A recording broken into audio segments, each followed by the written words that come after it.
Good morning everyone, তোমরা সবাই কেমন আছো? আমি ভালো আছি। আজকে গণেশ চতুর্থী। সবাই যারা গণেশ পুজো করে তাদের জন্য অনেক অনেক শুভেচ্ছা।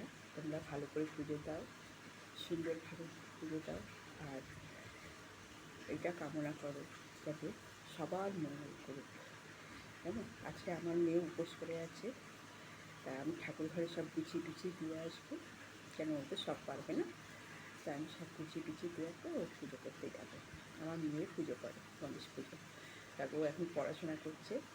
ও ওর মতোভাবে ওর জমানোর টাকা দিয়ে ওর মতোভাবে ও যেটুকু পেরেছে সব কিনে নিয়ে এসছে, পুজো দেবে ওর মতোভাবে। আমি সেখানে কিছু বলবো না, কেন ওর ভক্তি ওর কাছে, তাই না?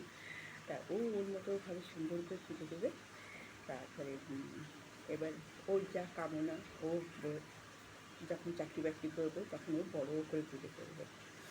তা এখন ও যেটুকু সামর্থ্য, মানে যেটুকু ওর পয়সা জমিয়েছে, তো ও তো নিজেদের ইনকাম করে না, আমরা সবাই ওকে হাত খরচা দিই, সেখান থেকে একটু একটু করে জমিয়ে সেখান থেকে ও ওই কাজ করে। তা পুজোটাও ও জমানো পয়সা দিয়েই করছে। তা তোমরা সবাই সুন্দরভাবে গণেশ পুজো করো।